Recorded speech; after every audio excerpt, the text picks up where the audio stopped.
You would think that by now, she would have learned to stop running from the ache inside her chest. But how could she? No one ever told her that silence itself could roar, that the emptiness she tried to bury beneath busyness, affection, or approval was not emptiness at all, but a voice.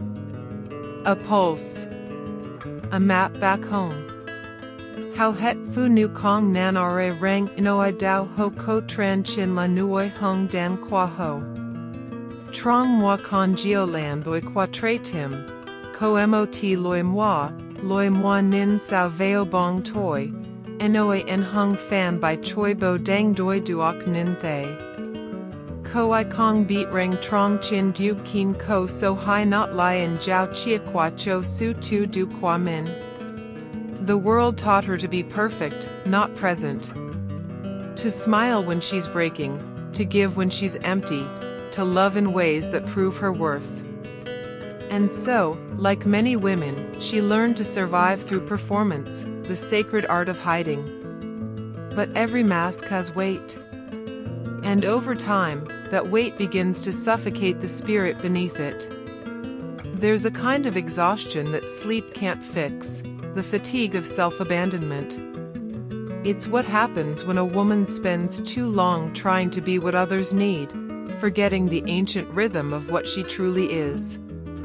Beneath her calm surface, the storm gathers, resentment, confusion, unspoken grief. And yet, somewhere deep within that storm, there is a whisper, you are safe to look within. Carl Jung once said that what we resist persists. Every emotion we exile builds a kingdom in our unconscious, ruling us from the shadows. The anger she calls ugly, the jealousy she calls shameful, the fear she calls weakness, all are parts of her aching to return home. These are not enemies. They are orphans of the soul, waiting for her compassion to bring them back into the light. But society has taught her to seek light by denying darkness. Be positive, they say. Don't dwell on the past. Yet how can she rise without first descending? True awakening is not an escape from the dark, but an embrace of it, the slow unraveling of illusions until what remains is raw, real, and alive. In Jungian terms, this is the work of individuation, the sacred process of becoming whole. It is not about becoming good, it is about becoming real. The shadow holds what she has rejected in herself: power, anger, sensuality, independence. When she turns toward it, she meets her forgotten fire. When she listens, she hears her truth echo through the corridors of her unconscious. For so long, she's been afraid to look within because she's been told that darkness equals danger. But the truth is, danger lies only in avoidance. What we refuse to face, we give power over us. When she begins to see that her triggers are teachers, her patterns become messages rather than prisons. There's something miraculous that happens when a woman stops asking, "What's wrong with me?" and starts asking, "What is this trying to show me?" In that subtle shift, shame begins to dissolve. She no longer needs to fight her emotions or judge them. She learns to witness them, like waves rising and falling against the shore of her awareness. And in that witnessing, she begins to meet her shadow self, not as an intruder, but as an old friend. This shadow, once feared, becomes the bridge between her pain and her power.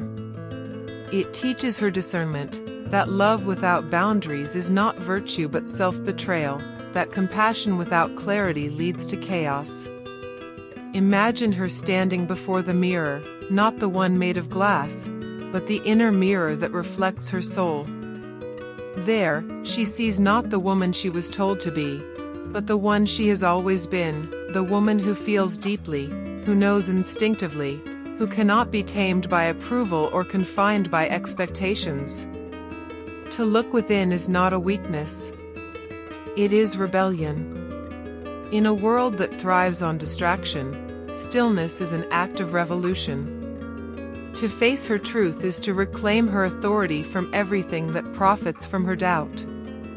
She begins to notice how her external world mirrors her internal one. The relationships that wound her reveal the boundaries she never learned to set. The betrayals that broke her show the ways she betrayed herself. Every experience becomes alchemical, transforming pain into wisdom, confusion into clarity. And yet, the process is not gentle. It is raw, often lonely, and demands everything false to burn. But from that fire, something extraordinary is born, not a polished perfection, but a woman who trusts her own reflection. Because when she finally stops running, when she dares to look within, she realizes the truth she was always meant to know. Nothing inside her is too much. Nothing is unworthy of love. The world begins to change when a woman no longer fears her own depth, when she learns that safety is not found in control, but in surrendering to her own becoming.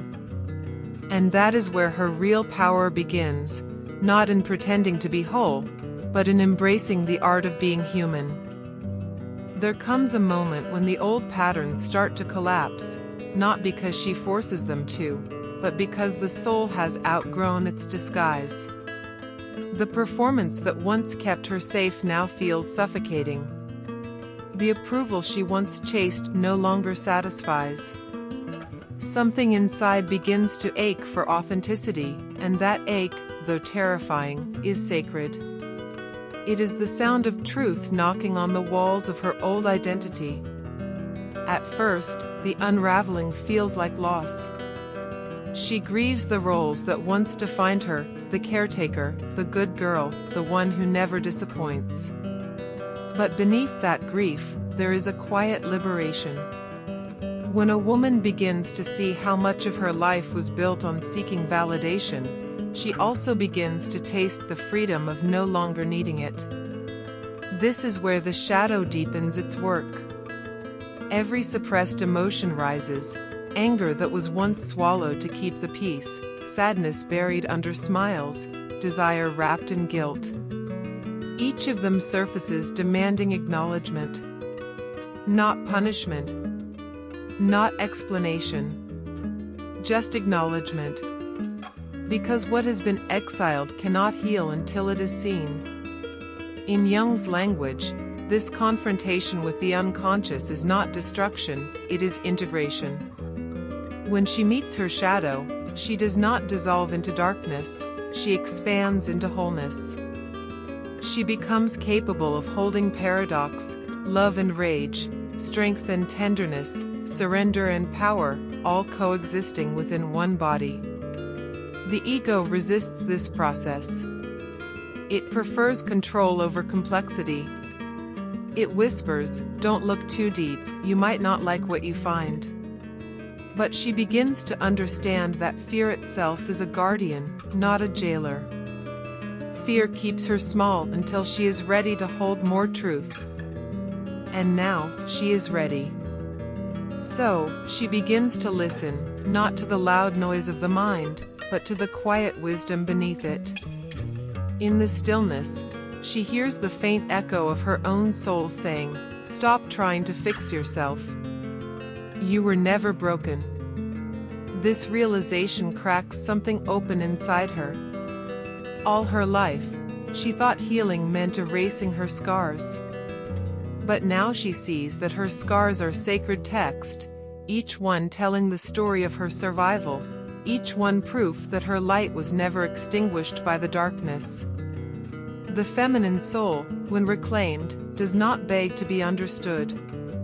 It speaks in intuition, in sensation, in quiet knowing.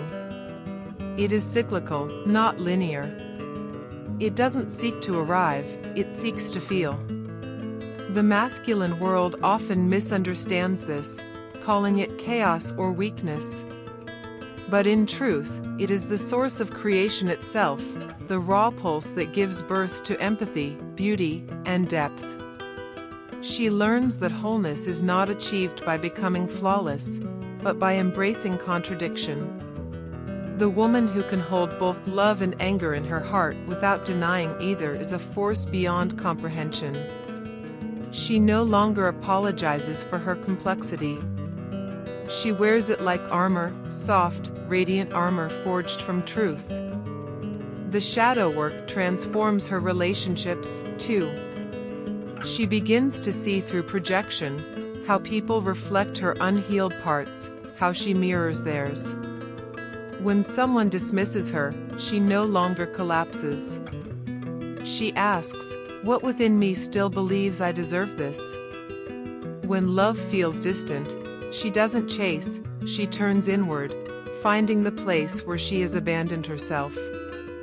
And something magical happens, the external world starts to shift. Not because others change, but because her frequency does. The more she accepts her darkness, the less she needs others to validate her light. She begins to practice emotional alchemy, turning pain into power, rejection into redirection, endings into initiation. Every experience becomes sacred data in her evolution. Every heartbreak becomes a portal, not to despair, but to deeper self-understanding. Still, there are days when she falters. Days when the old wounds whisper again, when self-doubt creeps back like fog. But now, she meets it differently. She no longer fights the darkness. She breathes through it, holds it, and whispers, "I see you. You belong too." This is how she reclaims her inner kingdom, not by conquering, but by communion. The parts that once battled for control now bow to unity. The warrior and the healer, the lover and the loner, the light and the shadow, all sit at the same table within her. And as she sits there, a realization dawns with quiet certainty. She has spent years searching for safety in people, in love, in achievement. But true safety was never out there. It was always this, the moment she stopped running from herself. When a woman discovers that she is safe to look within, she stops negotiating her worth. She no longer asks the world to tell her who she is. She becomes her own mirror, her own sanctuary, her own source of peace. And from that center, that still, unshakable center, her life begins to reorder itself in alignment with her truth. In the quiet aftermath of awakening, she begins to notice how the world reacts to her transformation. Some people lean in with admiration, others recoil in confusion. The shift unsettles them because she no longer plays the same role, she no longer shrinks herself to fit the comfort of others. The woman who once apologized for taking up space now walks as if she is space, vast, mysterious, and uncontainable. Her energy changes before her words do. There is a calm in her that can no longer be manipulated by urgency. The same conversations that used to drain her now reveal their truth, where love ends, and where obligation begins. And though part of her aches to return to the old familiar, the predictable dance of approval and sacrifice, another part of her, older and wiser, whispers, "Keep walking." This is the stage of integration, where shadow meets light, and healing becomes embodiment. Jung called it individuation, the birth of the true self beyond persona. It is not a moment of glory but of stillness, a steady reclaiming of what was once fragmented. She learns to move through life without abandoning herself, to love without losing her boundaries, to serve without self-erasure. The modern world rarely celebrates this kind of woman. She cannot be controlled by marketing or fear. She does not seek validation from trends, nor does she crave attention for her pain. Instead, she cultivates depth, and depth, in a shallow culture, is an act of rebellion. In her, the ancient feminine awakens, not the submissive archetype of purity or compliance, but the sovereign feminine, intuitive, discerning, unafraid to descend into her own underworld. She is not afraid of darkness because she has learned that darkness is the womb of creation. The moon waxes and wanes within her, her emotions move like tides. She no longer sees her sensitivity as weakness but as sacred technology, the radar of the soul. Each emotion becomes a compass. Anger shows her where her boundaries were crossed. Sadness shows her where she once hoped. Fear shows her where her faith is still growing. Desire shows her what her soul longs to experience. She begins to understand that feeling is not failure, feeling is freedom. In this inner revolution, she learns something profound: healing is not linear. It spirals. She revisits old lessons from new levels of consciousness. The same wound that once shattered her now invites her to refine her compassion. The same heartbreak that once silenced her now teaches her how to speak with truth. The cycles repeat, but she is no longer the same woman meeting them. When she looks back at her old self, the one who clung, who doubted, who dimmed her light for acceptance, she doesn't judge her. She honors her. That version of her was not weak, she was surviving. Every mask she wore was a form of protection until she was ready to breathe without it. Compassion replaces shame. Grace replaces guilt. And from that forgiveness, her soul expands. She begins to move differently in love. She no longer mistakes intensity for intimacy.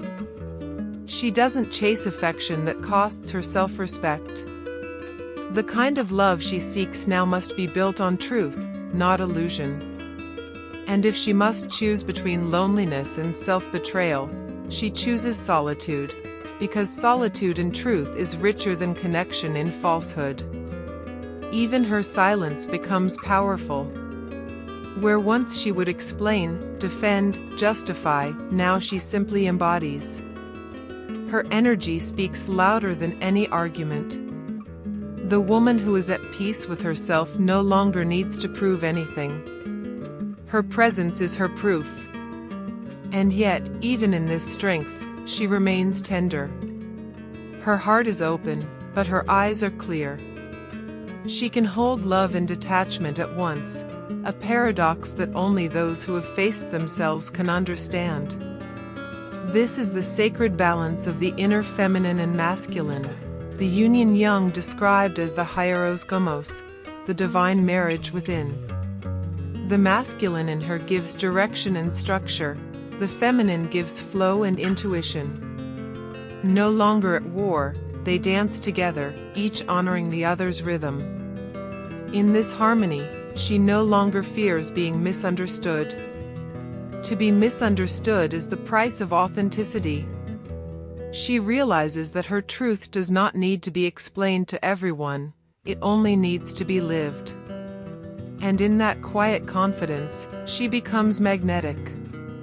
Not because she tries to attract, but because she embodies alignment. There is no strategy to her radiance, only self-acceptance. She doesn't perform femininity, she is it. She doesn't chase love, she emanates it. The woman who once sought the world's permission to be herself now gives permission to others, simply by existing in truth. She becomes a mirror, reflecting back to everyone the possibility of their own wholeness. And that is the quiet miracle of inner work. When one woman chooses to look within, she unconsciously heals generations behind her and inspires generations ahead. Her courage becomes collective medicine. The world needs women who are not afraid of their own depth, women who have turned their pain into wisdom, their vulnerability into strength, their sensitivity into vision. And she, now, is one of them. There is a moment, subtle yet seismic, when she realizes she is no longer searching for herself, she is remembering herself. The quest that once felt like climbing a mountain becomes an act of coming home. What she once called healing now feels like remembering her natural state, wholeness. The noise of the world still hums around her, the demands, the expectations, the endless hunger for more, but it no longer reaches her core. She has built something unshakable within, a sanctuary untouched by external chaos. In this inner temple, she knows that peace isn't found by escaping life but by meeting it fully, awake. The process of awakening isn't glamorous. It isn't filled with perfect morning routines or curated calm. It is messy, cyclical, and deeply human. There are days when she feels radiant, and others when the old voices return, whispering doubts, inviting her to shrink again. But now she recognizes them not as truth, but as echoes of the past. They no longer command her. She greets them with compassion and says, "Thank you for trying to protect me, but I'm safe now." Safety. That word once meant control, predicting outcomes, avoiding pain, seeking guarantees. But now, safety means trust, trusting her intuition, her timing, her inner compass. The divine feminine within her knows that not everything must be figured out. Some things must be felt through until they reveal their wisdom. She begins to live by a different rhythm, one that honors both her softness and her strength. She works, but she also rests. She gives, but she also receives. She no longer glorifies burnout or overextension. She honors her energy as sacred currency. Her no becomes as holy as her yes. And in that balance, life begins to flow effortlessly again. The more she aligns with herself, the more the external world aligns with her. Opportunities arise not from striving, but from resonance. People enter her life not to complete her, but to reflect her expansion. The synchronicities multiply because the universe always mirrors the energy of self-ownership. Still, the world tests her. There are temptations to revert, moments when old patterns whisper, maybe it would be easier to go back. But she smiles at the illusion of easy. She knows that conformity was never peace, it was anesthesia. True peace requires presence, and presence requires courage. When she meets the next storm, a rejection, a loss, a disappointment, she no longer breaks. She bends. Like a willow, she sways with life's winds, knowing that resilience isn't hardness but flexibility. She no longer fears endings because she has died many small deaths already, each one a shedding of who she was not. Jung spoke of the transcendent function, the meeting of opposites that births a new consciousness. And that is what she embodies now, the union of shadow and light, fear and love, chaos and clarity. She no longer seeks to eliminate contradiction, she is the living bridge between them. Her existence is paradox made sacred. There is power in her silence now. When others project their insecurities, she doesn't absorb them. She observes. She understands that everyone speaks from their own level of awareness. Her boundaries are not walls, they are gates of discernment. Love can enter, but only if it speaks the language of respect. Her self-worth no longer depends on being chosen. She chooses herself daily, deliberately, without apology. And because of that, she no longer tolerates spaces that require her to shrink. There is no arrogance in her self-honor, there is devotion. She knows that when she rises, she gives others permission to rise too. And somewhere, deep within her heart, a softer truth blooms. She does not need to earn her worth through productivity, beauty, or perfection. Her worth is intrinsic, untouched by achievement or failure. It was there in her first breath and will remain in her last. In this remembrance, she rediscovers joy, not the fleeting kind built on circumstances, but the quiet joy of simply being. She finds it in morning light, in stillness, in the rhythm of her breath. Life no longer feels like something to conquer, but something to commune with. And through this communion, she sees how her inner world shapes her outer one. The more she honors her truth, the more authentic her connections become. The more she softens into trust, the more effortlessly abundance finds her. Life begins to feel less like survival and more like symphony. But the deepest transformation is invisible. It happens in the spaces no one sees, in her private moments of self-forgiveness, in her tears of surrender, in her laughter that rises unbidden. These are the moments that rewrite her soul's story. Because now, she no longer fears her depth. She understands that her sensitivity is not fragility but the very architecture of her strength. The woman who once tried to numb her emotions now treasures them as sacred messengers. Her tears are not weakness, they are baptism. And as she looks back at the journey, from fear to freedom, from performance to presence, she realizes something profound. She never truly needed to become anything. She only needed to return to herself. The search was never for something outside her. It was always for the courage to come home to her own heart. Now she walks differently, not faster, not slower, but with a grounded grace that comes from knowing where she stands. The woman who once moved through life trying to be understood now moves through life seeking only to understand. Her gaze is softer, yet sharper. She sees beyond appearances, beyond performance. She recognizes in others the same longing that once consumed her, the longing to feel safe in one's own skin. There is a sacred quietness about her now. It's not the silence of suppression, but of sovereignty. She no longer feels the need to explain her boundaries or justify her choices. Her energy speaks before her words do, and those who can meet her there, do so with reverence. Those who cannot simply fade away, gently, as if carried by the wind. This is the evolution of the awakened feminine. She doesn't conquer the world by force, she changes it by presence. Her power isn't loud, it's gravitational. People feel it before they understand it. It's the kind of energy that says, I have met myself, and nothing outside of me can threaten what I have found within. And yet, she does not become hardened by her awakening.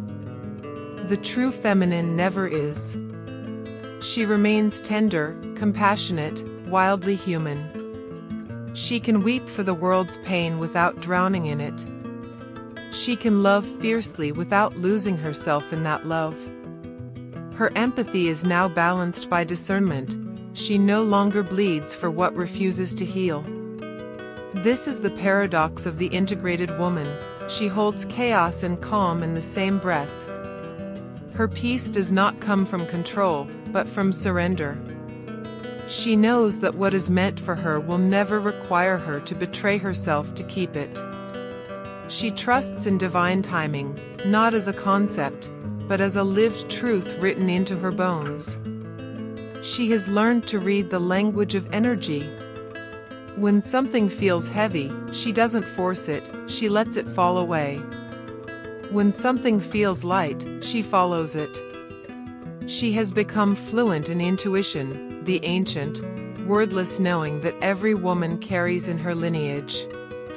It whispers, you already know. Her relationship with life itself transforms. She no longer prays from desperation but from remembrance. Her prayers are not requests, they are thank yous in advance, songs of alignment. She no longer begs the universe for direction, she listens to the still voice that is the universe moving through her. And through this, she begins to understand love differently. Love is no longer a currency of exchange, but an atmosphere, a way of existing. It's not about attachment or ownership, it's about resonance. She doesn't need to possess what she loves, she allows it to breathe, to be free. Because real love, she has learned, cannot exist without freedom. Her relationships mirror this newfound truth. The connections that remain are those built on authenticity, not illusion. She no longer confuses chemistry for compatibility or attention for devotion. She understands that love is not supposed to complete her, it's supposed to mirror her completeness. In this state, loneliness transforms into solitude. She enjoys her own company because it no longer feels empty. It feels sacred. The same silence that once frightened her now feels like home. She fills it with creation, with art, with words, with presence. She realizes that creativity is the feminine soul's natural expression. Through shadow work and introspection, she has reclaimed all the pieces she once scattered in pursuit of acceptance. Every rejection, every heartbreak, every loss was an initiation, the universe's way of guiding her back to herself.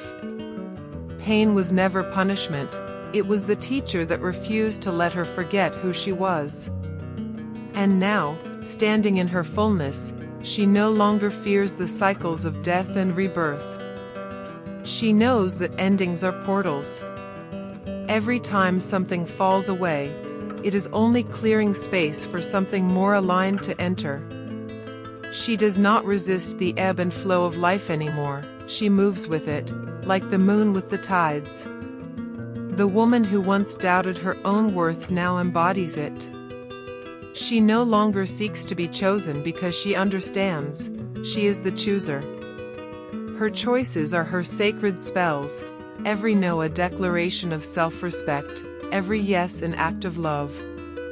She no longer chases destiny, she creates it through alignment.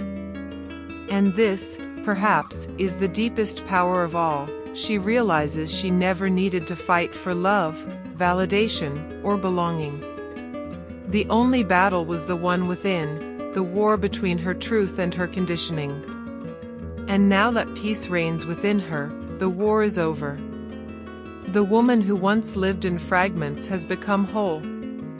The one who sought safety in others has found it in herself. The one who feared her depth now dwells in it, effortlessly. When she walks into a room, something in the air changes, not because she tries to be noticed, but because authenticity always recalibrates the space it enters. She has become the embodiment of her own permission slip, living proof that freedom begins where self-abandonment ends. And from that place of serene certainty, the truth becomes clear. A woman who knows her worth no longer chases, she chooses.